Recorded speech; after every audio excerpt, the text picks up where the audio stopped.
It is that time. We are live. Welcome back to the Not Important Gaming Podcast with Jeremy, Reid, and Derrick. I am Jeremy. I'm Derrick. And I am Jeremy. And I'm Reid. And I am Todd. And we all are Robert Paulson. Everybody is.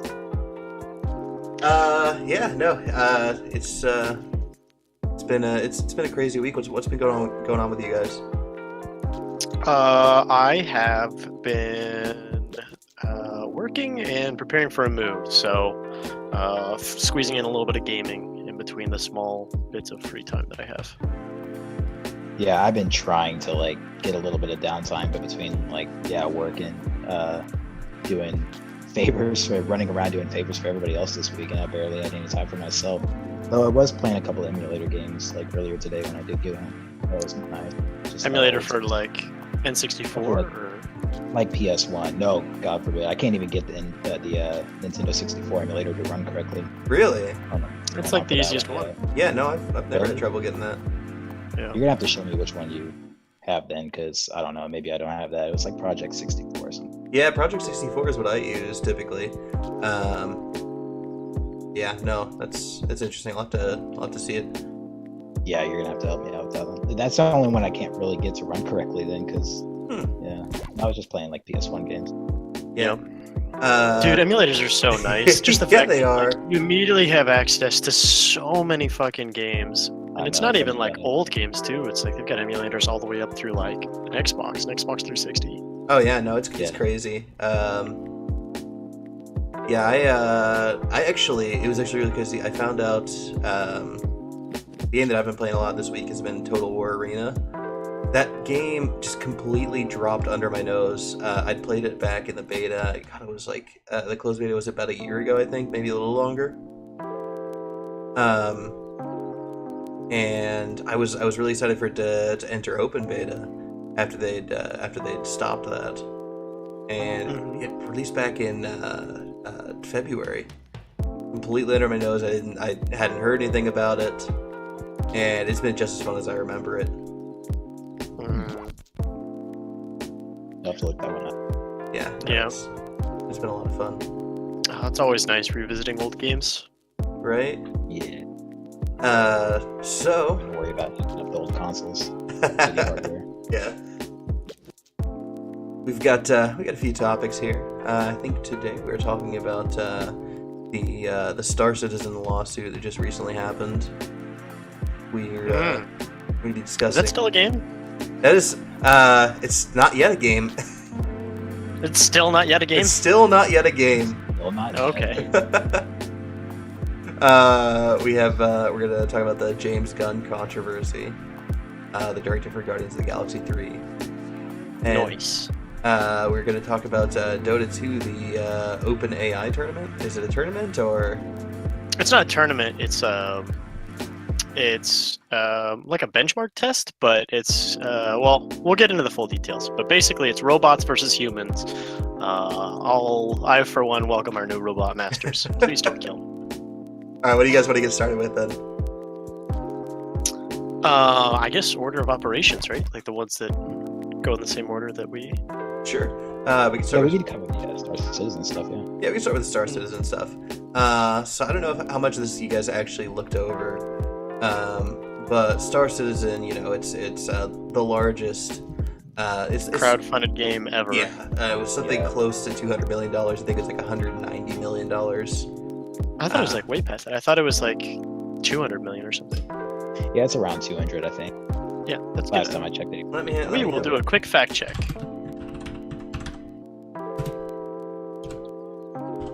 Since then, it could even be a little more. I mean, it's been 6 years in development, right? How much money? Oh wow, I way overshot actually. It was 34.91 million. Oh no, that was just last year. Holy crap. Mm-hmm. Yeah, no. Over the course of the 6 years, I think it's cumulatively brought to 200 million. Roughly, yeah. Yeah, roughly. A boatload of money. Is the main point. Metric fuck tons. Yeah. So they just recently got done with a lawsuit. Let me pull up the details here for that. Should we maybe talk a little bit more about like what Star Citizen actually is? Sure. Like, Yeah, that's a good point.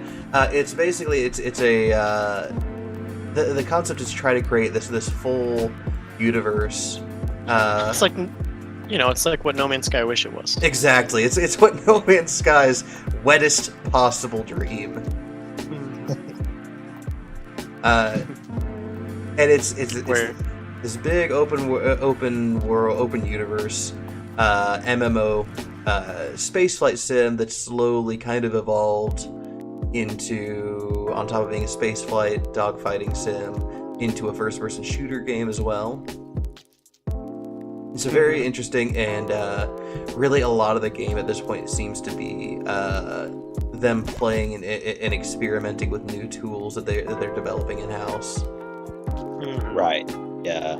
That seems to be like the biggest thing I took from it was that it was, you know, I think they said something about how the terms have changed like 5 different times in the last like 6 years of development. So like they're still kind of kicking around ideas as to what they want the finished idea to look like. And I think in terms of how that kind of affected the lawsuit. So I guess to give a little backstory, the lawsuit that it's been talking about, you know, in relation to this game is come from a guy. I think he's just like a software developer or something like that, or he deals with like data and something. I forgot. Yeah, it was this guy Ken Lord. Yeah, and he's one of the fans. He was like an early backer of the game too. He pledged like $4,500 to the project, and the game still isn't out, and he wants his money back. But RSI, the developer who made the game, they wouldn't fund it because they have like a 15-day refund policy, 30 days max, I guess. And you know, this was a long time ago that he gave them the money, so he was trying to take them to small claims court in California and ended up losing. So I mean, I don't know. It's just, it kind of seems like when you put your money towards like, I can understand if it's like goes on and then like you get completely ghosted, but obviously Star Citizen is still in like active development. Yeah. Well, I guess let's let me clarify something before we move forward, because the reason that he wants his money back, it isn't just because the game has been taking a long time to develop, or that they're getting ghosted or something like that. The reason that he wants his money back actually has to do with the direction the game is taking. He has multiple sclerosis, and like I mentioned before, Star Citizen is starting to take kind of a first-person shooter turn to things. And with multiple sclerosis, he just can't play first-person shooters. Yeah. I mean, that's not like the only element in it, right? Or No, is it it's gonna be no, more? it's not the thing. Yeah. It's not the only element, but it is a mandatory part of the single-player campaign, Squadron 42. I mean, didn't they mention that there'd be first-person elements in the original thing? I don't believe so. I believe that was something that actually came later, because that's the crazy kind of nature about Star Citizen is what it is now is not what was promised, and for the most part, I think that's a good thing, because that was everything that has happened is kind of gone by. The community, the backers, basically once they had made the money they were going to make, they said, "Hey, we can make the game now, the game we promised, or we can continue to take in donations and we can continue to develop more aspects of the game." Exactly. I think the building onto, you know, the wants, the needs, the demands of like the people who are backing the game by the majority was a good idea. It was like, you know, things were going to change. It's just, unfortunately, in this guy's situation, it changed in a way that was not going to help him. I mean, when you have a degenerative disease like multiple sclerosis, it's like there are certain things, you know, you can't do, you know, in terms of like motor function. This direction of the game did not suit him, so he felt kind of betrayed by that, you know, being an early backer. You know, there was definitely an initial approach to the game that was no longer the case. Yeah. I mean, it kind of ties into the whole inherent danger of like getting caught up by the hype machine and like donating toward like backing games, like crowdfunded games, It's like we've heard so many horror stories where people like donate money to a crowdfunding thing, and then like the people just take the money and run. Like literally Absolutely. do nothing. Oh yeah, no, people ghost Yeah. on these kinds of things all the time. And I guess like Star Citizen was at the very forefront before people knew like of some of these dangers. But I mean, like with any investment in anything, really, it's like you have to really look at all the possibilities and know that once you give, like especially in a situation like this where you're investing in a way where you donate money and you have no control over your investment, you know what I mean? Then Right. it's like it's super dangerous. It's like I'm not gonna like. Oh, for sure. Yeah. And if I wanted to start a business, I don't want to just throw money at it and then have no control over it, you know? And so when you do something like that and you don't have control over it, these are like risks that kind of come with it, you know? Well, especially in a venture like this, I mean, crowdfunding is a relatively like new thing in this industry, and it's never a guarantee. You know, like Oh, hundreds of projects fail without coming to fruition, and the money just vanishes. Mhm. Yeah. Like he even stated, he said, I shouldn't have backed a Kickstarter like that. He said it's the first time I ever backed a Kickstarter software project, and it's certainly going to be the last. So it seems like he kind of learned his lesson from this. But yeah, I guess you know. I mean, anybody can have a good idea, but not anybody can actually fully see that idea through to fruition. So it's always like scary. Yeah, and I don't think that's necessarily the case with Star Citizen. This is the thing: Star Citizen has gone well beyond what was initially promised at this point. Though it is taking like literally forever. Literally, And I'm pretty sure I'm going to die of old age. I'm pretty sure my children are going to die of old age before this game comes out. Yeah. yeah, and whether or not like everybody will get their like money's worth, you know, was also. I mean, I say money's worth, but I mean like we're talking about what almost $200 million of development. I mean that's almost like what Destiny was, like the budget for Destiny, and like that was a fully fledged developed game, and like you know so that's another thing too, is that with these games is that people have expectations and people get overhyped, and so I don't know. I mean, in this guy's, he literally has a disability that'll mean that this game is not what he expected. But I'm sure, like, out of the countless amount of people that donate to this, they don't all have the same expectation. Like, they all have varying expectations, and there's no way that they're going to be able to meet all of them. So I feel like that's why it kind of makes for it's like a really nasty outcome, you know, to do large crowdfunding for a game like this. It's because like you're involving so many different people and their money, so they feel like a personal stake, you know, is now with them in this game and being the way that they specifically want it to be, because they feel like now they're owed that. But yet all these people have completely different taste when it comes to how they like specifics to be done, and it's like only one game can emerge out of that. So the recipe for disaster. Small aside, there are like other crowdfunding ways that like have you like a little bit more involved. I think Fig was like one of them, where if you invest a certain amount and you sign up, you can actually receive some of the money back. Like you can receive money back if it does like really, really well. They did that for Psychonauts too. So I don't know. I don't think you have like any creative control or whatnot, but you know, just an interesting point. So to kind of move things along as far as what happened with this lawsuit. So Ken Lord, he had as I said, he pledged it looks like it's $4,496. And he was just suing to get his money back, right? He wasn't trying to get damages. He was trying to sue to get his money back initially. He had received word back from them. They said that he was outside the 14-day time limit for the Kickstarter refund. And I believe on top of that, it's not on this article I'm looking at, but I believe I saw in another article, they'd actually also informed him that on top of the 14-day Kickstarter refund policy, they also had an in-house policy of giving back donations after a 30-day time period. And, well, he's still past that 30-day time period. Way outside of that. So I guess he requested a settlement fee of $3,800. You know, and on that note, he had even said that he wasn't willing to take them to court if they would have just gotten in contact with him beforehand and settled on that $3,800. But he said if they continued to ignore him when he tried to reach out to customer support, that he would file a lawsuit, and that's what ended up happening. Yep, exactly.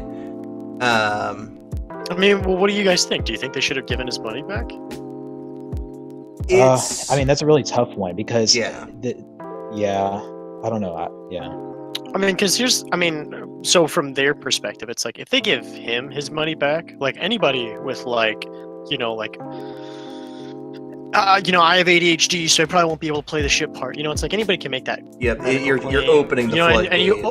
Exactly. And suddenly everybody who's like, well, I gave money to this back when I was really hyped up about it, but now that it's been a couple of years, my hype's gone, and I could buy myself a new car. Like I want to spend that money on stuff. So they try to get their money back, and next thing you know, what becomes the most funded game becomes the least. On the flip side, this is a guy who had made a very large donation, and he has a disease that he makes it so he literally can't play the game.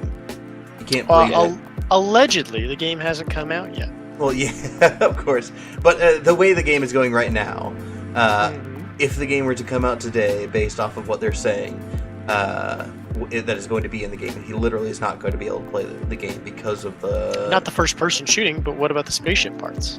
Well, that's the thing. The Squadron 42, the single-player mode, which is kind of the main thing that he was interested in after the change to an MMO format that they're kind of shooting towards. But the first even person then, I think that they said that they were willing to extend that 30-day policy that they have to people who have certain circumstances that would let them actually look at it on an individual basis and make a determination outside of the terms of agreement that they initially put forth. So it's like, in a case like his, it wasn't completely just because he passed that timetable. They weren't completely willing to just kind of throw out his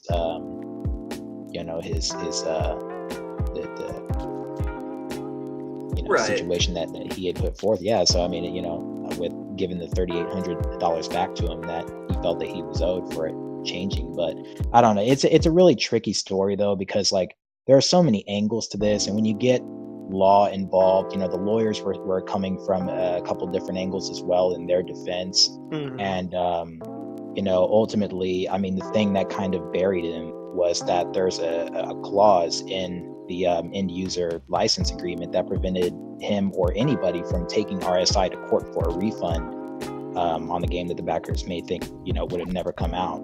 So and he signed on to those agreements, so it's like that's that just kind of that made him unable to actually sue them, and that's why the judge throwing it out. So I, as a modern day technology user, read every single terms of service agreement I come across, and every single word, and I'm never caught surprised by any small bit of legalese that's in there. Oh, Reid, the model. I don't know how this guy didn't see that. I mean, it was obvious. It was there on the 57th paragraph in line 32. It says plainly right there that he couldn't sue. So it's like, It was in section A2, clause 48. Yeah. Unfortunately, we can't all be model citizens like you, Reid. but I mean, that's why they require him to say this stuff. So, right. But, I mean, obviously, I'm joking. Naturally. But I mean, that's just whenever, with any investment, whenever you send your money off to something, you can't always expect it back. I don't know. There has to be some form of insurance against them, and I think that's why they took a pretty harsh stance against the refunds. They were like, okay, well, we'll give you 15 days. If you feel in a short period of time that this was not a good investment for you, then by all means, here's your refund back in full. But don't try coming to sue us 2 years later, because it is a crowdfunding project. You should not have expected this to go pitch perfect. And that's what it ultimately comes down to. I mean, take worst case scenario. They dump all of the money that's been given to them by these people crowdfunding the game into the resources of the engine and actually the assets and making the game itself, things that they're not going to be able to just liquidate all at once if they needed to give everybody, literally every individual, their money back. So it's like, this is insurance against them so that they don't end up going bankrupt in the process. And to some extent, I'm like, well, in his case, it sucks when there's a disease that will get in the way of him being able to enjoy the game. And I feel like had I been in their situation, I probably would have just given him the 3,800 he initially asked for. To not take it to court, to not get the PR, to not have us be talking about the story right now. But yeah, but then you open yourself up to like, I mean, what if they get sued by somebody else in a similar situation, you know? And then like the judge is like, well, you gave this guy $3,800. It's just, you know, it's very tough. Well, it would have been smarter on their decision because he was getting in touch with them in private. From what it sounded like, he was just like contacting them directly and being like, okay, like I can't play this, and here's the reason why. If I can get the 3,800 from you guys right now, this doesn't need to go public. This doesn't need to go via lawsuit or anything like that. So it's like his specific situation would have been isolated. It would have been settled, and especially you sign him have him sign like a non-disclosure. Yeah, absolutely. Yeah.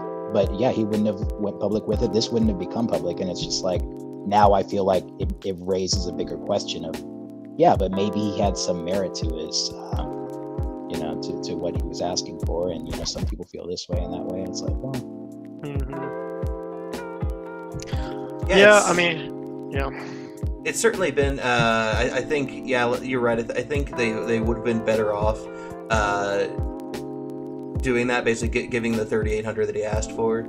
But I mean, obviously hindsight's 2020, and I think, but I do think it speaks a lot to their customer service that when he had reached out to them with this huge letter explaining what was going on, that they didn't even pay him lip service. They weren't even like, well, we're not going to accept your settlement, but thank you for contacting us with your concern or anything like that. They just ghosted him. Yeah, he filed a lawsuit because they ignored him. Yeah, that's specifically what he said. Yeah. Well, it's not like they have to talk to him. Hey, they don't have to, but I mean, ultimately, when you're running a company like that, you have to at least pay lip. Or I guess "have to" is not the right term, but you should at least pay lip service to your customers. I mean, we're seeing kind of this wave of companies that are notorious for having terrible customer service. And usually a lot of big companies, you know, they divide out their customer support too, so it's not just like one line for everybody's, you know, concerns or bitching or anything like that. It's like, you know, this is support for this is support for that, you know, and it divides it up. So I would imagine in a case like his, it would have been different than just somebody, you know, calling up support being like, hey, can you guys make the guns like purple or something? Right. You know, like, yeah. I mean, hopefully they'll do something nice though. Like if they can make the game maybe more accessible, or maybe this like is a lesson for them in that sense. But as far as like giving money back or stuff like that, I don't know. I always tend to lean more towards the people who didn't think ahead. Or I mean, I always tend to lean against the people who don't think ahead in situations like this, where it's like, I mean, it's easy for us, like, you know, in hindsight, after seeing what's happened, right? You know, back then, you know, it's definitely, I think we were a lot more naive. I mean, look how hyped we all got about No Man's Sky. Well, I mean, just in general, it's the Wild West of Kickstarter. Especially back then, it was the Wild West of Kickstarter. Crowdfunding, yeah. Yeah. So I will tell you, if I were in his position though, and I gave any big like crowdfunding project $4,500, when I gave them that money, I would have immediately made peace with that money being gone forever. I would not have expected. Yeah, that's kind of the big thing that I think a lot of people needed. Well, I think a lot of people have kind of settled into that mentality with Kickstarters now. But Star Citizen just happened to be one of those, the game that landed in that point in time where people didn't really know a whole lot about it. And didn't really understand how Kickstarter worked. Yeah. So he said he's not going to be doing that again. Yeah. Have you guys supported any crowdfunding stuff? Way back the day, I actually crowdfunded the Mindless Self-Indulgence, their album, How I Learned to Stop Giving a Shit and Enjoy Mindless Self-Indulgence. Oh. And has their album come out yet? Yeah, it came out. I got. How do you feel about it? It was all right. Did you get your money's worth? I mean, considering I only paid $20, yeah, I've definitely listened to it for more than 20 hours. I do, you know, 1 hour or 1 hour, $1 kind of deal. Yeah, but it's like what? I mean, music is like free nowadays, basically. Basically. So, I mean, it wasn't the worst album I've ever heard, but they certainly could have done. They certainly have done better in the past. Yeah. I haven't crowdfunded anything. There was one thing I was thinking about crowdfunding back in like 2014. It was when Creed's lead singer, Scott Stapp, was like begging for people to give him money to start a new album. And I was like, I might do this just for the memes, like just to get like, why not? Oh god, that's a great reason. Because then it's like you already know the money's gone. You actually don't even care. Yeah. It's gone, dude. Yeah. I've made peace with it. Yeah, it's gone. Like I said, I don't know if I said this, but I donated to Psychonauts 2. The game has not come out yet. They did make a VR game. Yeah, I've actually been interested in that VR game. It does look good. It's supposed to be good. I haven't played it yet. But you know, I think they showed a little bit of didn't they show a little bit of Psychonauts 2 at E3? If they did, I completely missed it. Psychonauts 2. I'm looking it up right now. Open for pre-order on fig.co.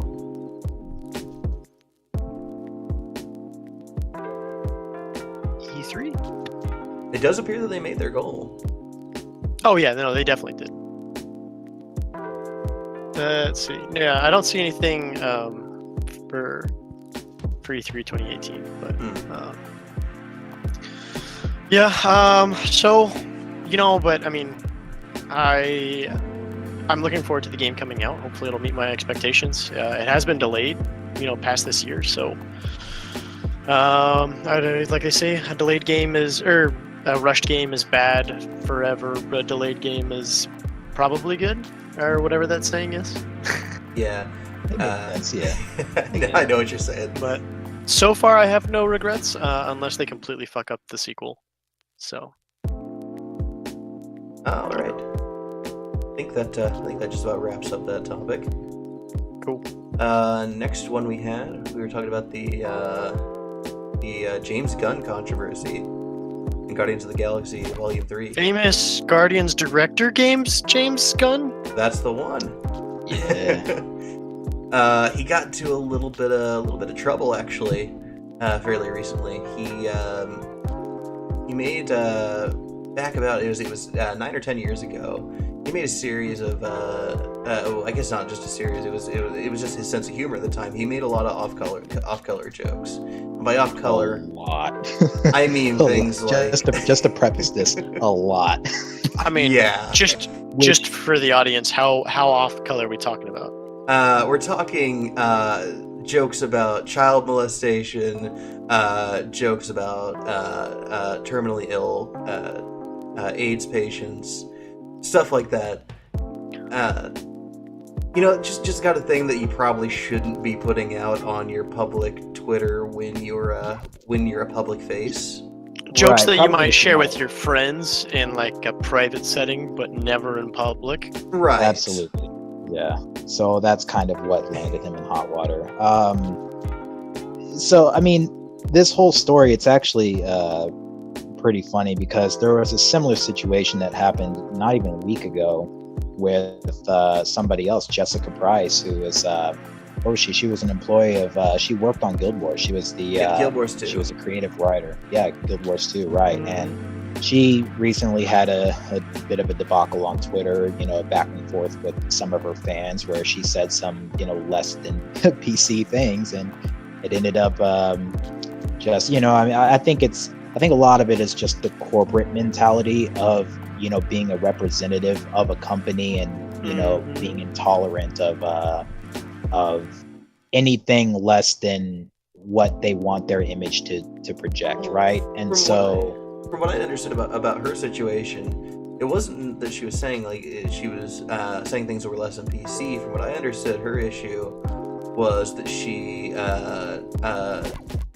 wasn't taking criticism. Basically, from what I understood, she was discussing the difficulties of writing an NPC in an MMO where you need to be able to give the player character more agency than the NPC.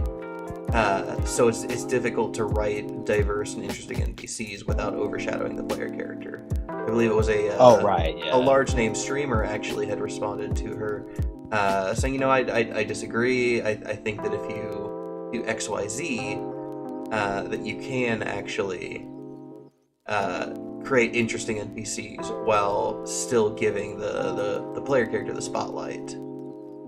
And I believe what I'd read happened was she'd taken offense to that. She got very upset at that and said some things that she shouldn't have said. Right. It was like kind of the aftermath of. It was almost like her response to that was the kind of like not. I don't know if not PC is the right term for it, but it was because it definitely wasn't along the lines of what James Gunn got in trouble for. Obviously, right. It was. Well, what did she actually say? What did she say, Jeremy? Yeah, it was like, that's a good question. I think she was like coming from a very like left-wing stance about how like oh look, another guy like trying to tell girls how to deal with yada yada. There's a lot of like feminism going on in it, and she was like trying to publicly shame him by being very impatient. Do we have a link to the actual tweet? Here's the big famous tweet. I was able to find it. She says, today in being a female game dev, allow me, a person who does not work with you, explain to you how to do your job. And that was in response to a tweet from Derrick Gaming. I'm probably butchering the pronouncement of that. Okay. But he had said, really interesting read. However, allow me to disagree slightly. I don't believe the issue lies in the MMORPG genre itself, as your wording seemingly suggests. I believe the issue lies in your constraints of the living story's narrative design. That's one of 3 tweets. But I mean, far he sounds pretty civil and reasonable. Yeah, he's being real civil. He's being real polite, and Jessica Price decided to take it a route where she felt like she was being attacked for being a female game developer. Do you want to link the tweet? Yes. Just so we can see it. Let me see if I can do that. Well, and so, Here we go. yeah, I mean, to kind of like add on to that, this whole thing that happened this week actually with James Gunn was kind of like a similar thing. It all started out on Twitter, but it turned into a huge shit show by the time that it was over, with him being fired from his company as well. So I guess a lot of people that don't really know James Gunn, he was director for Guardians of the Galaxy, and what was it, the second one that he was working on? He was working on the third one, actually. The third one, okay. Yeah, he was working on Guardians of the Galaxy Volume 3, and he had basically, like as I mentioned, he made a bunch of off-color comments that were brought up by that were dug up by Mike Cernovich, actually, who now mind you has also said some pretty shifty stuff in the past. Oh yeah, absolutely.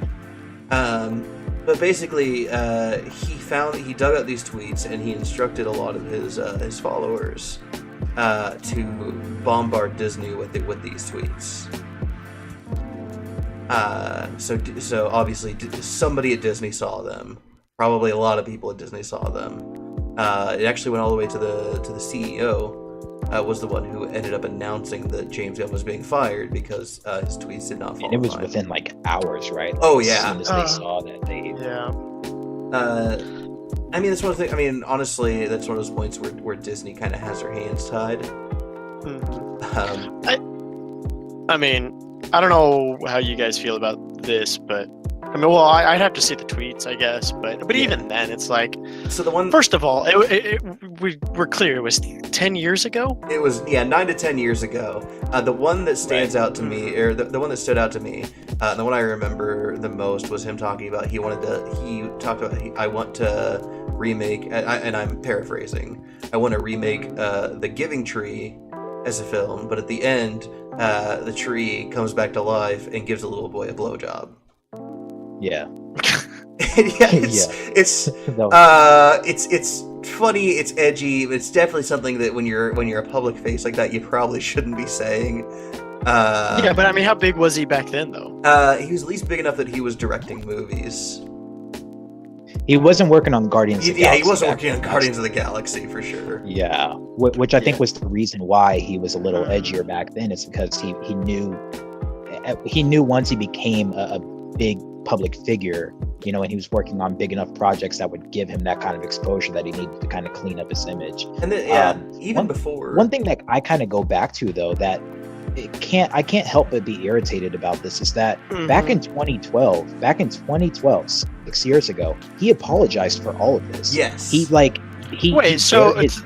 Okay, like this has already been like hashed out. Oh yeah, no, he bared his soul and apologized for all of this stuff and said like this is me no longer, back in 2012. And so this guy, Mike Cernovich, who's like very I guess it's good to even give some backstory as to why he targeted James Gunn. James Gunn is a very like vocal, like anti-Trump person, right? Like on Twitter. Mike Cernovich is the exact opposite. So like he thought, okay, let me go ahead and like resurface some of his old stuff to get him in trouble because I don't agree with him politically. So that's where all of this started. Which that entire tactic, I mean, I don't care what side of the fence you're on. That's a really shitty tactic to engage in. That's just shitty. I mean, it's one thing if you're like bringing up stuff that shows somebody like where they're. I mean, as long as it's like if it's like relevant, you know what I mean? Like, but no, hey, this wasn't relevant at all, though. It was just slinging shit to get someone in trouble. It was trying to get anything to stick. Yeah. Yeah, I mean, I don't know. To me, this all just sounds like. I mean, the only thing he really sounds guilty of is not clearing his tweets. But then here's another thing: is like if he deleted those tweets, he had deleted those tweets after the Well, I'm saying, so he deleted them after the apology. Yes, after the apology. These have been long gone. They were, like I said, he had to dig these up. This wasn't just like him scrolling through his past tweets and, oh, hey, look what I found. He had to put effort into finding these. Yeah, and remember, he apologized on all of that stuff back in 2012. Yeah. Mm-hmm. This is, I mean, I don't know. This all sounds garbage to me. Well, keep in mind, Mike Cernovich. I mean, this was a guy who was a key figure behind the promotion of Pizzagate. Okay, if you guys don't know what Pizzagate is, it was a false conspiracy. On this podcast, I don't want to get too political for sure. I'm just saying he was trying to promote that a child sex ring was happening in the basement of a pizzeria in DC. Like, you can't get any more conspiracy theorist than that. It's a little bonkers. I mean, we can look at just about anybody, and you could dig up some sort of trash. Oh yeah, no, that's what I was saying earlier. Like, if you were to somehow get a document of every like off-color joke that I've ever made, you could absolutely paint me out to be some horrible monster. I mean, you are a monster. I am a monster. Just not a horrible monster. Just not horrible, not yet. No, you're still a monster, but. No, I've said some things that if you took them out of context, you could absolutely paint me as a terrible person who advocates for all kinds of terrible things. What kind of things, Jeremy? Here, I'll hold the microphone a little closer if you guys want to get your screen capture ready. I don't know. This whole thing sounds ridiculous to me. No, and so now he's like going after, because he realized that this whole thing worked with James Gunn, so he's like, okay, now time to go after Sarah Silverman, Michael Ian Black, and Patton Oswalt. Like, he's at this point, he's like on a tirade trying to like, stick shit to anybody. Just try to purge Hollywood. I think the real bad people here is the fucking studio for firing James Gunn and for fucking. Well, this is my thing. And this is why I think, because they're kind of they've kind of got their hands bound when something like this lands in their lap. Because yes, they absolutely. I think it was the safe option at the time to fire him. Basically, they didn't know what they had. They didn't know what they were dealing with. They just knew that they were being bombarded with a whole bunch of off-color tweets from him. I don't think that is the safe thing, because they just rushed into this, right? Like, they fired him right away, right? Instead of taking time. It was a pretty hasty decision. Something that's actually really crazy about this, though, that I actually ended up reading today. I was kind of talking to Jeremy a little bit about this before. I'm not sure if you guys know this, but Disney's set to acquire all Fox Entertainment assets. Okay. Oh, yeah. Well, something that's under that is Deadpool, right? So the obscene humor of Deadpool is soon going to belong to a company that just fired a filmmaker for similar gross out humor. Possibly. It still has to be approved. due to like Well, I'm antitrust saying like stuff. even just the talk of it, even just like the idea that they could get behind a franchise that's known for this, but yet immediately without any looking into or like questioning, just like fire somebody for like similar types. It just something about it is just really kind of off to me, Yeah, though I mean, like I think Deadpool as a movie is kind of there, but I don't think there's ever been controversy outside of, other than the shitty actor guy who did the fake bomb threat. I can't even fucking remember his name. He plays the friend of Ryan. I know who Yeah. you're talking about. I can't remember his name either. Oh my god. I know Yeah, he has he's like on. a huge. He was on. meltdown. Yeah, he was on Oh, right, Silicon yeah. Valley. I mean, apparently he's like a super shitty guy and has been accused of like, harassing other actresses and possibly even like some shittier stuff than that. But I mean, but that was never really tagged into Deadpool. I mean, I don't know. Yeah. Like it's- obviously it's the difference of like franchise versus a person, right? But like, I don't know, it still seemed kind of weird to me. Yeah. I think this is going to come back to bite them. I think this is going to come back to bite them in the butt. Well, there's Like, already either the movie's going to be not as good, or people are going to not want to see it as much because James Gunn is not attached to the. Well, it actually already, because there's already a petition up to try and get James Gunn back, and what was it? Something like 50,000 signatures have already been. 50,000 as of Sunday. Yeah, the person who actually put the petition together was his fellow director, Joe Carnahan. He was a guy. He was in Smoking Aces and The Gray, I think. He shared the petition on Twitter, and like as of Friday, it had like 2,000 signatures. By like Saturday, it was like 15,000, and then just as of Sunday, it was like 50,000. So if this thing's been taken off, it's like So people Kind of definitely want him back. Yeah. there's at least a huge movement to try. Yes. Yeah, I mean, I don't know. This sounds like beating a dead horse, but I don't think anybody. I mean, unless you committed a crime, you really shouldn't be held accountable for. What I would say is mostly like free speech stuff. Right. Yeah. I mean, unless it's like, I don't know, and it's such a gray area too, because it's like, it's like we would hold up people who are like the absolute worst, like as far as like free speech, and be like what, Phelps or something like that, somebody who's like just full of vitriol and hate. But then again, if like 20 years from now he came out and like did a complete 180, it's like, well, yeah, if he completely reformed, then maybe he shouldn't be. It's like you can acknowledge the fucking. I mean, this is even the most extreme, but it's like you can acknowledge the mistakes somebody's made in the past, as long as they own those mistakes and they try to make it right. Then. Well, right. And to kind of like take that analogy into like what this story was, imagine if like 20 years later, after like turning your, that leaf completely around, they're wanting to bring back what you had apologized for all those years before, and like, that you landed under public scrutiny for. They're wanting to bring that back up. It's like you thought you buried it all those years ago. It's like they just won't let it go. That's kind of what happened to him. That's why I feel bad. It's not for what he said. Like, God, that sets such a shitty precedent too, because it's like, hey, better not speak your mind or have any sort of opinion if you're in the public eye, which I think is completely bullshit. Just general, it's been heading that way anyway. Like that's kind of been how being a celebrity is anymore, at least for the past 4 years or so. Always have an eye on you. It's crazy. Yeah, it's I don't just feel. reached this point I'm so glad I'm not a celebrity. Like, Yeah, I'm so holy glad crap. I'm not somebody of like notoriety. Jesus, like. I just want to let you guys know, if this ever takes off, I'm going to self-sabotage. Thank goodness that we and our podcast are not important. It's funny 'cause it's the name of the podcast. Yeah. I'm trying to think of like other examples of people who were like shitty in the past, but like Hitler. Look, Yeah, Hitler's. but He's but a real I'd say it would shitty be person in the forgiven now. past. No, Joseph Stalin. I mean, one of my personal favorite YouTubers, as far as like news and whatnot, Philip DeFranco. I think his content nowadays is just like awesome. In my own personal opinion, everyone's got their own opinions or whatnot. Dude, I was thinking about it last night. And then his, his like all his old videos. He's just like a fucking like shitty, stupid person who said stupid things, and he's even talked about this on the show. But he says he's not taking that stuff down because he doesn't want to hide it. He wants to own it. You know what I mean? He's like wants people to see.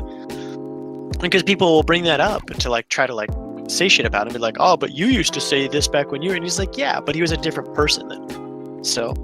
Well, and I think Philip DeFranco understands that more than a lot of people, because that's actually how he got his start. His whole thing was in journalism, internet journalism. I think what he won a competition on YouTube for like a startup of like $100,000 or something to get budgeted into starting SourceFed, what ended up becoming SourceFed. And you know, so there's a lot of like tabloidy internet rumor journalism stuff. And so when he like put himself out there, I think he kind of understood, it's like, listen, I could either try to like shy away from all this shit that I've said, or I could like own it, you know. And the people who tend to shy away from it ends up being the ones who that shit comes back sevenfold to like years later. So yeah, he was always pretty smart about it.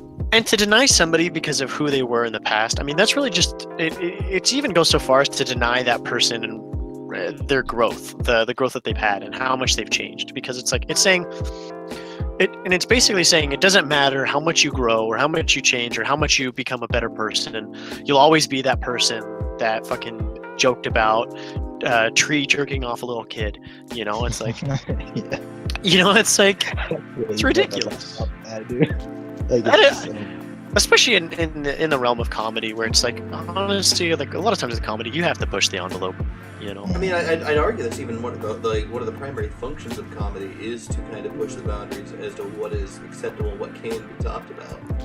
Yeah. Oh yeah, look no further than the comedy of like 15-20 years ago. You'll see just how dark a lot of the shit got, but it was met with laughter every time. It's like something's just happening now where that's not okay anymore. Yeah. It's unfortunate too. I mean, it is unfortunate. It's like, don't breathe in 2018. Just don't breathe. Oppression. It's insane to see this level of pearl clutching, especially over someone who'd already apologized for this. To kind of bring this back around to games, though, it's like, I mean, how do you feel like this that sort of sense for video game companies to try to be like, are there being like, do you feel like there are cases where they've been very sensitive, you know, about like what things are put in their games? Some companies don't give a fuck what's in their games. You know, obviously with like Battlefield, there was a controversy about like, you know, some people think, you know, they're trying to be maybe proactive with inclusivity of like races and genders with soldiers. Other people got very upset about that. You know, I mean, that particular controversy, I don't think that's really... That's true, and that also was maybe not about the loot boxing, right? Yeah. Say that again.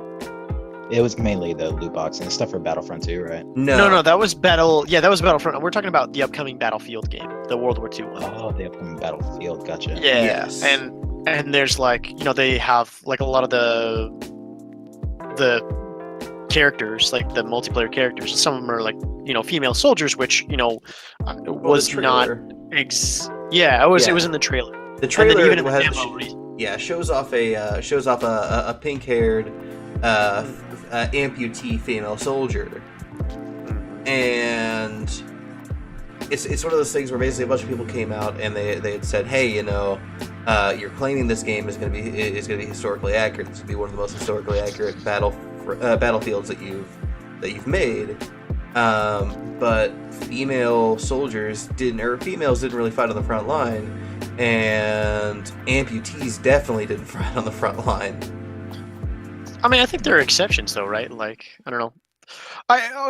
Maybe that's not like the best example, but yeah, it's I don't know that it's really analogous to this particular topic, but it was certainly a controversy that I think sparked up.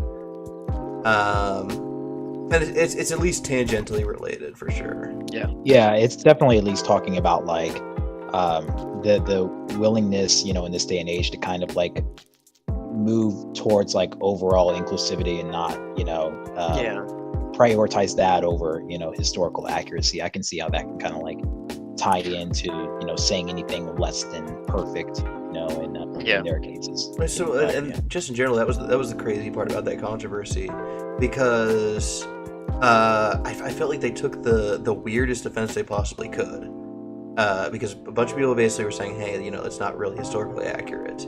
Well, we need to make And- sure we instead of because I guess here's how I would have handled it. I'll tell you how I would have handled it, and then I'll tell you how they handled it. Because I would have basically, my defense would have been, yeah, it's not really historically accurate, but it sure is cool, huh? But on the other hand, their defense was basically, well, our games were never really that historically accurate to begin with. Going back on, I mean, basically this precedent they've set in the past, where they constantly talked about how historical accuracy is a major point of focus in their games, and rather than basically saying, yeah, we're stepping away from that, they're instead saying, yeah, that was never one of our values in the first place, which I guess a lot of people felt really kind of betrayed by that.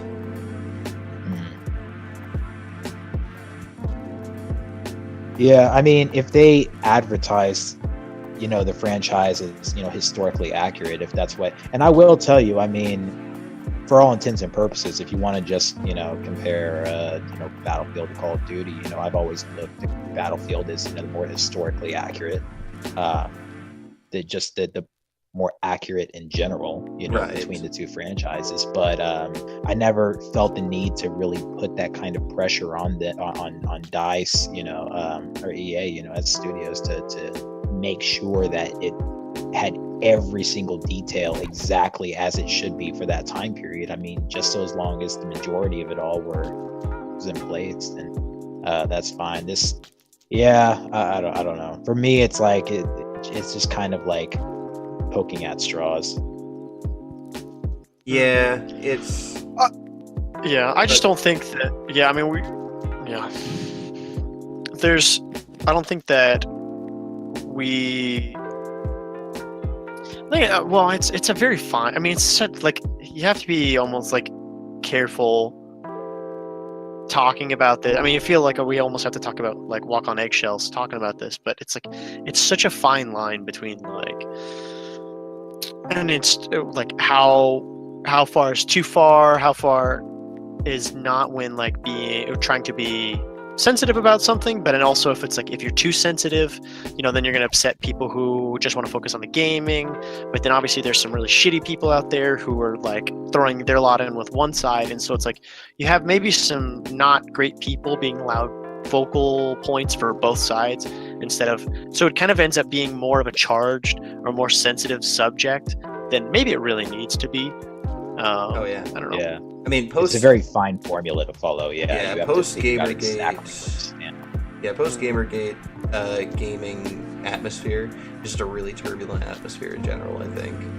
Oh god, yeah. It's I'm definitely not going to get on the topic of Gamergate. I just think that it's a very tough time to be a developer right now, because as much as walking on eggshells we feel just talking about it, imagine being somebody who this is their job, putting games out, and knowing that on both sides you're going to have people that are not going to be happy with you. Yeah. Like, although I think we can all be pretty clear in saying that any form of harassment, no matter what your opinion is not okay. Obviously doxing is fucking not okay. Absolutely. I mean, yeah, any actions done by anybody on any side that is similar to that is just, I don't know, completely unacceptable. And it's unfortunate that a lot of people online don't want to resolve their issues either peacefully or just fucking walk away. I don't know. It's frustrating. I don't think things need to be as bad as they are sometimes. But no, I agree. Yeah, but I mean, like, this is also a very personal subject for a lot of people. I mean, a lot of times for people, video games play a huge part in their life, and so any threat to what any perceived threat that they might see, might be almost have like a personal attack to them. So I can understand why people would feel very emotional. Yeah, that's why I wanted to talk about this in the first place. I brought this topic up because I wanted us to get all political. Oh, I just wanted to make everything political. I think that's enough politics for like the next 20 podcasts. Well, I'm really glad the stream didn't crash. My neck gear just crashed. Yeah, no, we're still up though. We're still live. Yay, Lamau. That was strange. All right. I think we pretty much exhausted that time. We got on a strange winding tangent there. Yeah, I mean, it's such a very important topic with broad-reaching implications. Oh, I agree. There's a lot to say about it. Yeah, it's a bigger topic than we could even discuss tonight if we wanted to. It was just kind of the whole James Gunn thing specifically. Yeah. Yeah, that's he got dealt a really shit hand there. No. And yeah, Well, hopefully that petition will work for him and he can come back. Yeah. Moving forward, Hey, though. who wants to talk about robots? Yeah, let's talk about some robots. Jeremy, what's your favorite robot? My favorite robot. Real life or fictional? Yeah. Real life or fictional, HK-47, all the way. Oh, from Knights of the Republic. From KOTOR, yep. Yes. HK-47 is my boy. Dude, I just started playing Knights of the Republic again recently. I've been thinking about getting the mobile. Was that because I brought that up at D&D the other day? Yeah, you did. Yeah. No. Derrick, what's your favorite robot? My favorite robot is probably my Roomba. Your Roomba? That little thing works wonders. Nice. Does it have a name? No, it doesn't, because I just he's a robot. I don't care about him, but I do at the same time. He performs his function for me, and that's all I need. Man, you will not be surviving in the AI apocalypse. You want to know what my favorite robot is? I'll name him tonight if you want me to. Just pick a name for him. That'll be his name now. If it's a him, I was gonna say Rosie after Jarviston. Jetston, but Jarvis is pretty. Command him. Jarvis is pretty good. Jarvis is good. Yeah. But do you want to know what my favorite robot is right now? What is your favorite robot right now, Reid? It is OpenAI, because right now it's the only robot that plays Dota. I mean, other than all the Russian bots that are in all my games, but no, OpenAI, and that is like our third subject for tonight. It is our third subject. Yeah. How much are you guys? How familiar are you with OpenAI? So, there's one question I have that you might be able to answer. Jeremy and we were kind of talking about this earlier. Mm-hmm. We know that Elon Musk kind of had like a personal stake in something dealing with AI, defeating professionals at Dota. I want to say like a year ago. Is this his baby? Is this his project, or is that? I wouldn't say it's like directly his baby, but he basically is a backer of the. So OpenAI is a program in development by oh gosh, what's the name of this? It's a think tank group. I am trying to look it up right now. Yeah, I know. So he was a major funder for them. And OpenAI is basically, it's sort of like IBM's Watson in a way, in that it's not necessarily a single-use program, but it's a general AI that is being trained to perform an action. And in this case, it's play Dota. So I believe the group is actually called OpenAI. Oh, so okay, OpenAI is both the name of the software and the think tank group. Ah, gotcha. Mm-hmm. So what I do know about it is that, coming up, I want to say August 5th, this is going to be broadcasted on Twitch, but basically, like, the AI, if I'm not mistaken, is going to be playing off against, like, 99th percentile Dota players. They're going to be testing the benchmark during that. But essentially what they've done was, I want to say like a month ago, they were starting, OpenAI 5 started defeating like amateur teams at like a full game of Dota, but now, like, as I guess the bot has started, becoming better at what it does and playing Dota, they've removed a lot of the significant restrictions on its gameplay. So they're hoping that by the end of August, I think, that it'll be able to actually like deal with the top 99th percentile of Dota players. Yeah, to give a little bit of background, so this actually all started this kind of blew up at last year's International, which is basically the Super Bowl for Dota. It's the big giant competition, and as one of the sort of in between match sort of entertainment, they brought out one of the most famous mid laners. His name is Dendi, who's a really good mid laner, and he played against a robot. So we're talking about literally one of the best people in the entire world at playing a video game. And it's not like, and this is a MOBA for people who are not too familiar with Dota. Dota is a 5v5 MOBA, trying to take down the other team's base, similar to like League or Heroes of the Storm. And basically the robot just completely crushed him. Now this is obviously a very narrow set of circumstances, so which is good for computers because they have less information, there's less options, which means it can better calculate and make decisions. Right. What made this robot really good is they didn't give it any instructions, they didn't tell it what to do. This robot learned to play mid by literally playing against itself millions and millions of times over the course of just a couple months. So imagine kind of you like have one of those things where it makes constant mistakes. It's just a system that's programmed to like learn from it every single time and build off of that until it gets to kind of like perfection. Yeah. So imagine like becoming the best at something in literally 3 months. I mean, that's by just literally playing yourself. It's sort of like how similar trial and error. Yeah. Yeah, it's sort of like similar how Google's Alpha chess AI basically became one of the top world chess computers by basically playing itself. But what would happen though if you start? I mean, as anybody who knows most MOBAs, like there's a bunch of different heroes and a lot of different possibilities. So once you start opening it up to like a full game, suddenly it's like the complexity of a computer solving, like not necessarily solving, but knowing what to do increases exponentially. And so basically over the past year, they've been training this robot to basically play itself, a 5v5 actual game. And the original rules were it had they played a mirror match of the same 5 heroes on both sides. A lot of items were taken out because it would add unnecessary complications to the situation.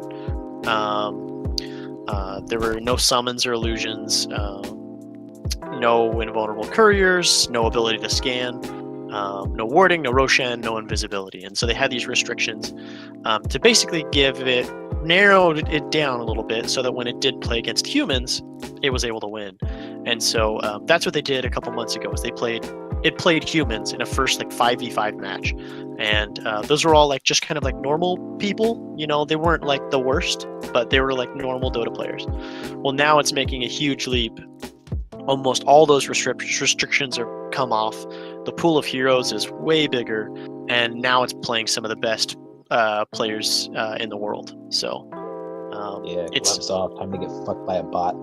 Yeah, I'm sure some people are thinking, well, it's like, well, yeah, bots can fucking crush people. I could play like a first-person shooter and get destroyed by bots. But it's like, in a game like Dota, it's not literally about like robot reaction speed. It's all about teamwork and coordination.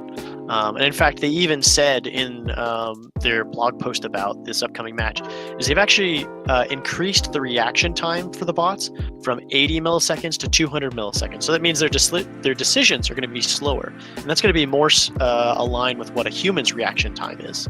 Yeah, it was a good handicap. Yeah, there's going to be no like cheaty robot stuff. Literally, the robots are only going to beat the humans based on teamwork and coordination. So this is going to be a pretty huge deal. We don't know how convincing this victory will be, but I'm really excited to see what will happen. I am. I'm predicting that they're going to need to nerf the shit out of it even still. I could only imagine that it's just, even with the current restrictions they have on it, maybe they were a little too ambitious as to like, person versus like, hyper intelligent AI, that's just gone through like millions of episodes of trial and error, until it got to like perfect the game. Like, you would have to handicap that quite a bit in order to give any bit of a fair competition to even the best players among Dota, I would imagine. Like, It's just it's a system where they're already like statistically going to lose. But it'll be interesting nonetheless. I think if they can find out how to make it be competitive, like period, just competitive to those players. Again, we're talking about the top 99.95th percentile of Dota players, so like maybe the top 10 in the world, you know. It'll be very interesting to see for sure. And so the benchmark is actually happening on August 5th. It's going to be broadcasted live on Twitch. Am I reading that right? Yeah, it's going to be at like 12:30 Pacific time. So let's see, that's going to be what, 2:30 here Central. Yeah. And it's going to have some 4 really known personalities: Blitz, Capitalist, Fogged, and Merlini, which are all like very good Dota players. Some of them are like Merlini is a former pro, but most of them are and Blitz technically played some professional in Korea, but most of them are personalities. They're not, I would say, like top 10 players. I mean, they're probably in the top 1,000-ish, some of them. Because I mean, the pool is actually just like that big, but they're also like just really, really good players. They definitely know their stuff. And it will be cast by 2 of my favorite casters, Purge and OD Pixel, which are great at bringing the hype. So, nice. Do you think that'll spread out and like take over other games? Do you think eventually we will want to see robots play each other more than actual people? I will say that when I first, actually, my introduction into like an AI like this playing a game to like full efficiency was, believe it or not, in Super Mario World, like the Super Mario World of like SNES. There was a guy that created a bot that did specifically that. It like ran through the game just on trial and error, like every single step, every jump, every movement. So that was kind of like what introduced me to the concept of like what this is.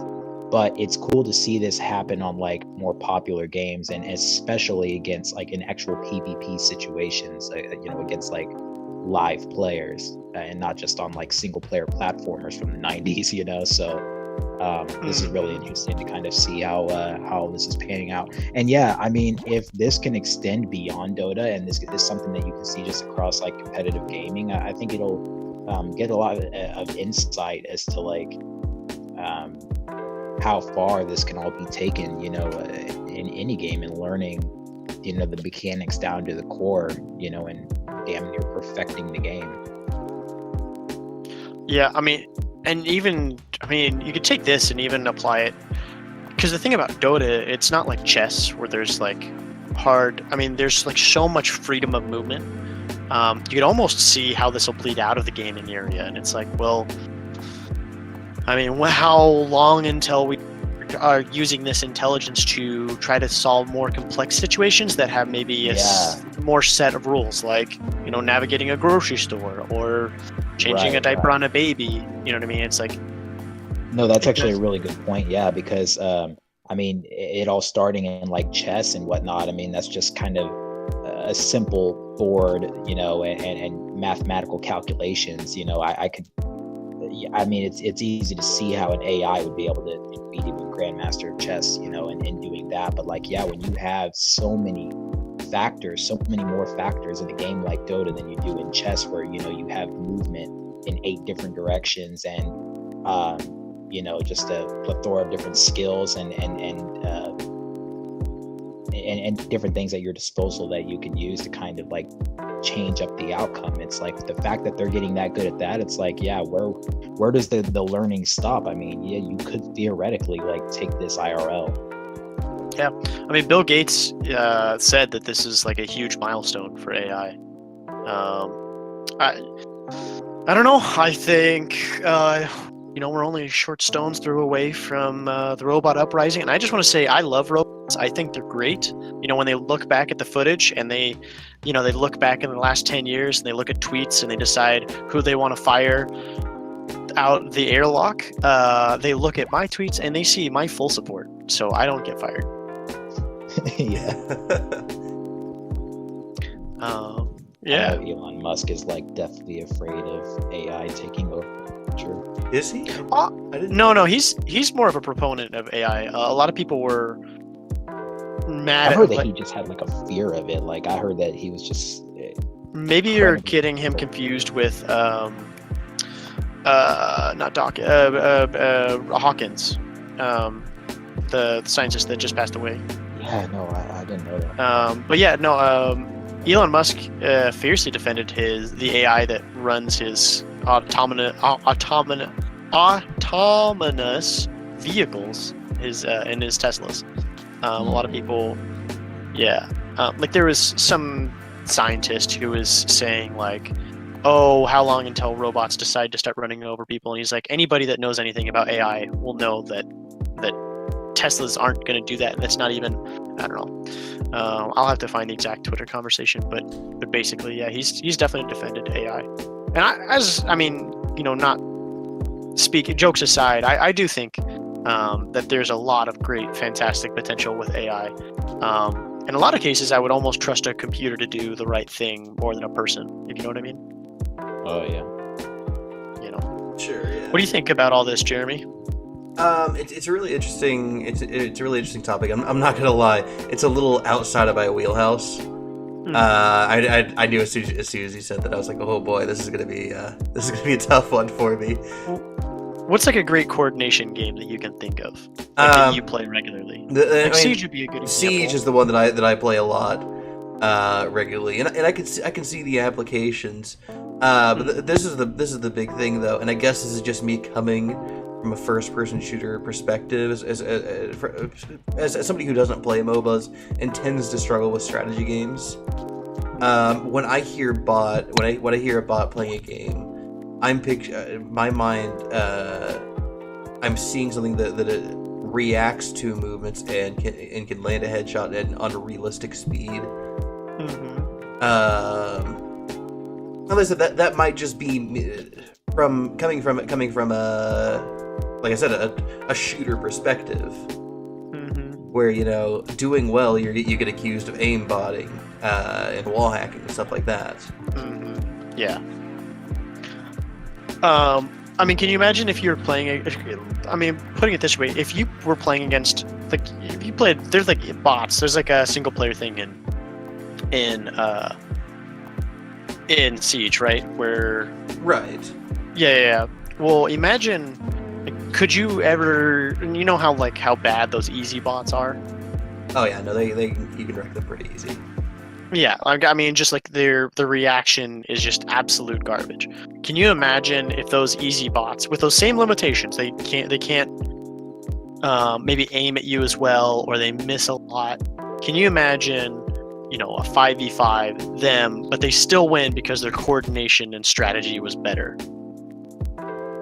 Sure, it would certainly be interesting, but I mean, the shooting skills are still garbage. But can you? I'm just saying. That's maybe the. In a game like Siege, no, I don't think so. So that's kind of maybe more of what we're getting into here, right? A little bit is that the skills are equal to a human as far as like reaction time and whatnot, right? But it's the coordination and the strategy, like that's kind of the closest. Well, actually, I guess now that I think about it, Siege is very. You could absolutely, even with shit shots, you could absolutely win a game with proper coordination and just being able to harass an attacking team or being able to scatter a defending team. So yeah, actually, now that I think about it, actually, I could see something like that working out. Like, can you imagine somebody who had like better shooting ability than you, like a team of 5 people who all just had better shooting ability but had never played Siege before? Not saying like insanely like better shooting ability, but just like like they're maybe a step above you, but you and maybe 5 other people who have your same knowledge of Siege, especially like map knowledge and everything. Imagine your coordination. You probably would be able to win almost all those games, right? Yeah. No, when you put it that way, yes. Especially if they had and that's sort of like what we're talking about here. It's just like the difference. Yeah. So okay. That's probably the best parallel I can probably put it to you. And in the fact that a robot, and here's the thing, Jeremy, they haven't been taught to do this. Mhm. They figured it out on their own. That's the crazy Right, thing. and that is the really cool thing. I agree with that, because I mean that's kind of the big thing with aimbots. They're not really. It's not something they learn how to do. It's something that's programmed. It's when you see the head of an enemy, you shoot it. Yeah, exactly. And that's what. Mhm.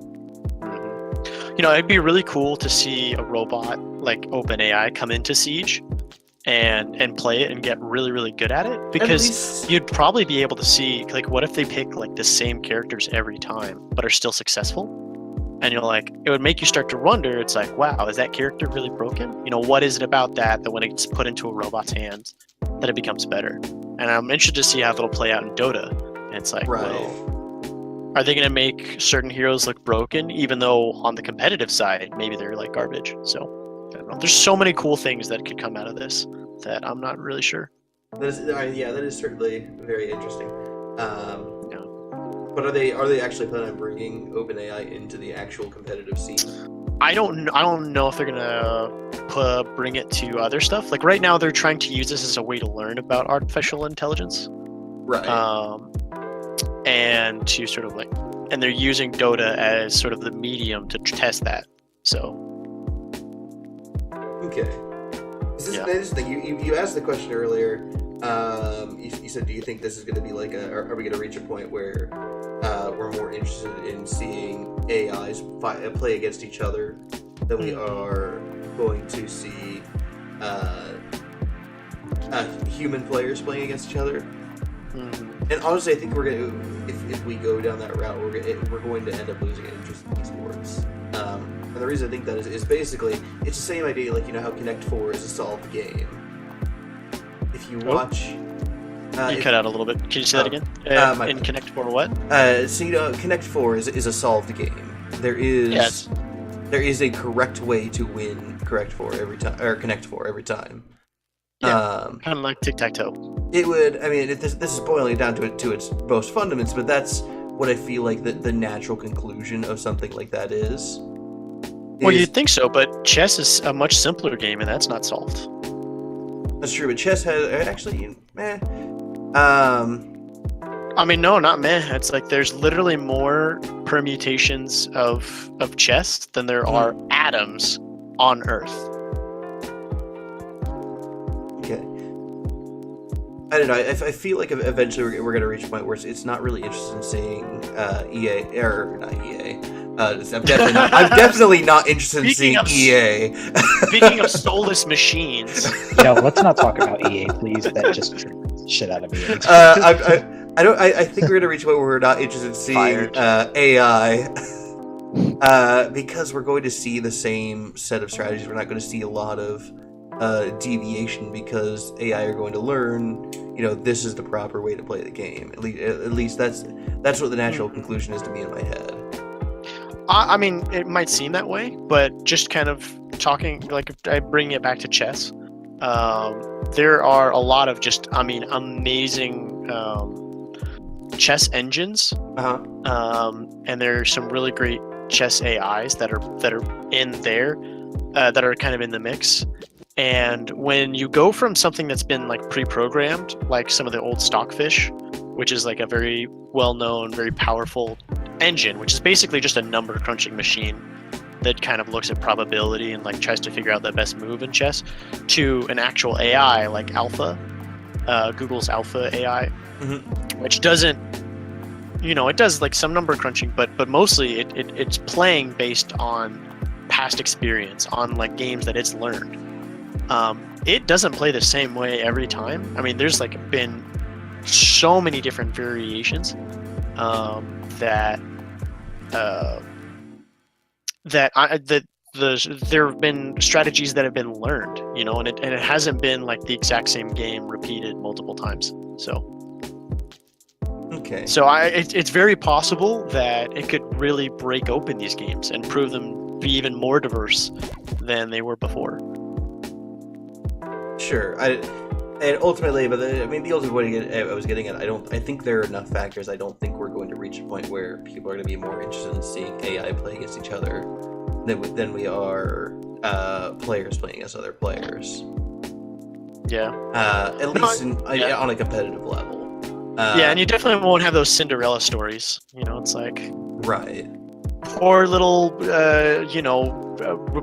GoBot was built in a lab, and he was told that he wasn't going to be very good by everybody else, but it has no soul, so it can't feel. Because I mean, that's a lot of people, they get invested in their esports team. I mean, I know for a fact that I'm real invested in Rogue Gaming, for example. I know you've got a soft spot for Team Liquid. Ooh, Team Liquid. And sure, a lot of that has to do with gaming playing style, but a lot of that has to do with personalities and kind of learning about these people. And that's the thing. You're never going to learn about the AI. You're never going to reach a point where, oh yeah, no, open AI just speaks to me personally. Is the kind of person that I want to be around. It sings to my soul. I mean, yeah, but people will still find ways to root or cheer for one or the other. You know, people might like or hate OpenAI because of its ties to Elon Musk, or because it was the first, or maybe because it's the best, or maybe because it's the worst. People love an underdog, but yeah, I mean, obviously there's like a much more human factor. I just think it's interesting seeing the seeing like a different perspective on gaming. You know what I mean? Like when you see robots in gaming, like a couple different examples I can give you. It's like, well, outside of this one, you have like the task bots who are basically and task being an acronym that stands for tool assisted speedrun. So there are people who speedrun games, and then there are built algorithms that basically run the game perfectly and cuts that world record time down by half, just because mimicking perfect movements as an actual player is virtually impossible. So it's just nice to see it from like a theoretical standpoint, what could be possible. And I think these AIs kind of give a glimpse into that, like a first person kind of glimpse into that. And I think like one of the bigger things to kind of take note of is that I think all of this is just time. Like you see the best players in the world are the best because like outside of like their ability to maybe they have a natural ability to or a natural skill with the game, sure, but ultimately I want to say the biggest factor that comes down to why the world's best are the world's best with anything is sheer practice, sheer time spent practicing. They say it takes 10,000 hours to become world class in any field. Something I'm looking up right now is that these DotA bots, I mean, the amount of self-play that they have is just, it's crazy. Like every day the bots play 180 years of game time at an holy shit, that's a lot more than I thought. No, I was seeing it right here. I saw that every day. And they train at that pace for over months, like a period of months. It's just like no wonder why you're seeing the jump that you see. It's like if people played to that extent, you would be Team Liquid, obviously. You'd be above Team Liquid. You would be like Team Liquid V2.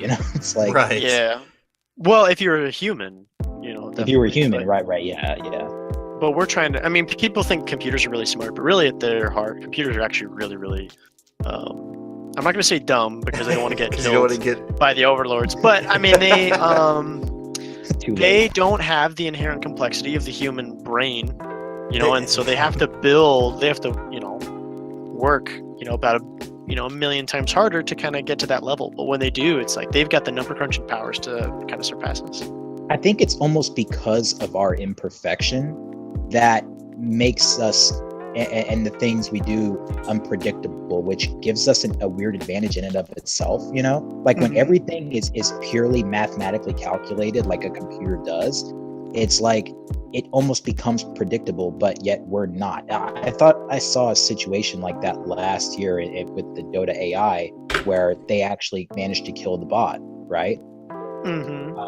And it must have been a situation like that, because if there was something that the bot could not factor in that they thought they understood, it was probably an unpredictable tactic from a human player that ended up turning the tide, so to speak. So yeah, it's really interesting. I think it'd be really hilarious to see like the really early stuff from OpenAI, because I guarantee you they would literally just like I think in an interview they talked about like early iterations. It's like, well, to try to win, like some would just stay in base because like they would play so badly in the middle that they would feed gold and experience to the enemy player.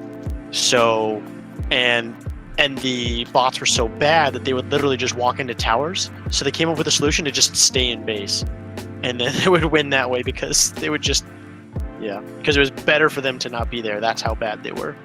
And then they've slowly built up from that point. Oh, wow.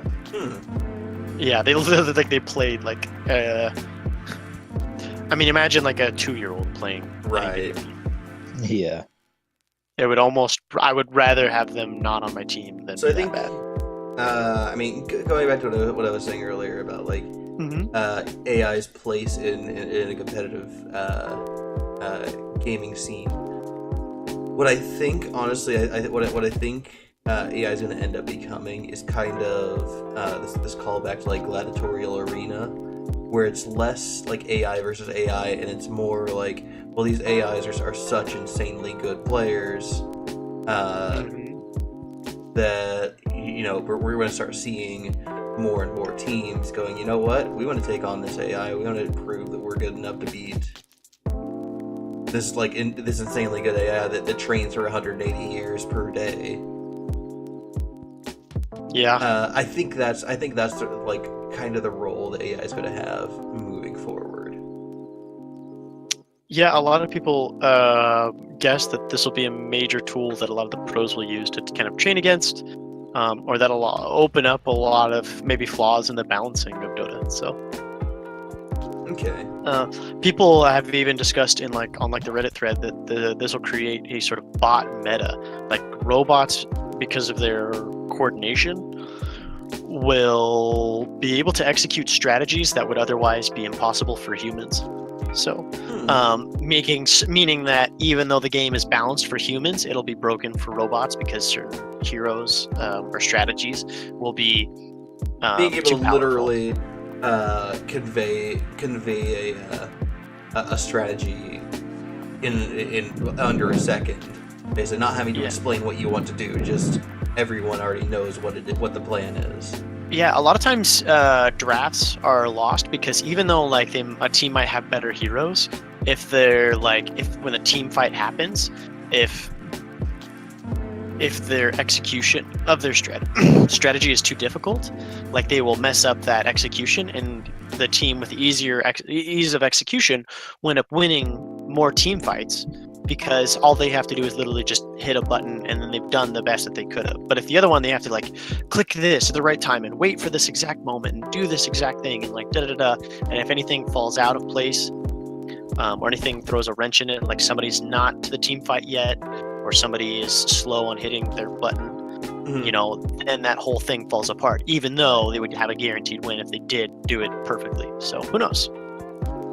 Yeah, I think using AI to try to theory craft the new meta is kind of you got to be cautious with it, because just like you said, I mean, if you're going off of like what's theoretically possible but it's very, very hard to execute, probably not going to be an ideal strategy for even the best players to really get, because it's like high risk, high reward. You know what I mean? And that's, you may not end up wanting to play that unless it's like crunch time or like a last resort, in like TI or something like that. You know what I mean? So, but yeah, I mean, who knows? Very cool. Well, yeah, that's mostly what I bring up. It's something that I'm very excited about. No, it's certainly really interesting. I just knew going into it that I wasn't gonna have much to say. I wasn't really gonna have a good voice in that one.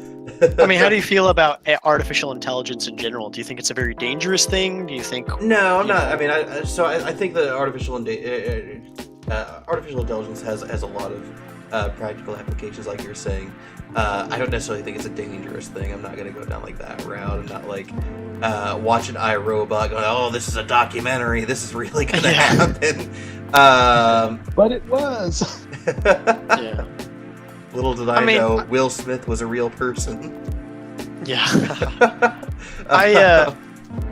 Yeah, I mean, just a little bit of commentary on artificial intelligence. I definitely feel that artificial intelligence has been maligned in a lot of media, like movies and whatnot, because that just makes for a better story. No one wants to hear the compelling story of how a robot wasn't bad, you know. I mean, wasn't that the plot of iRobot, though?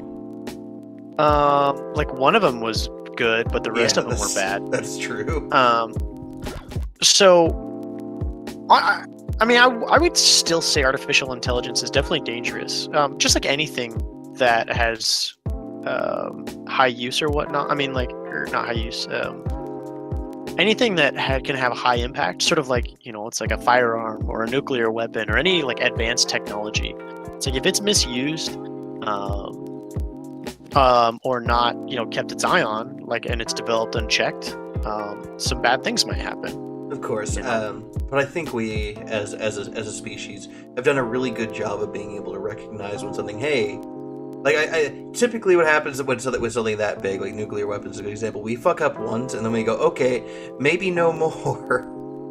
Yeah, but then, we also have to imagine if AI, artificial intelligence technology, became as dangerous as a nuclear weapon. I mean, we have to devote a ton of energy just to try to keep nuclear weapons out of hands of bad people. And even then, they still kind of end up, it's like North Korea has a nuclear weapon. So it's like, it's even, an artificial intelligence is maybe even less, because it's like a software program.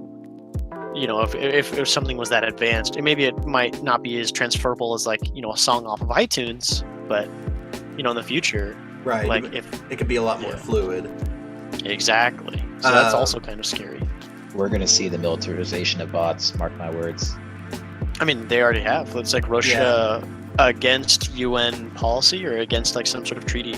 They have an autonomous robot that has weapons and stuff. And then there's I don't know if they've ever used it. I don't think there's any record of them ever actually using it, but they have it and it exists. I mean just literal infantry, waves infantry of just. See, yeah, that's what I see every time I see one of those. It was Boston Dynamics.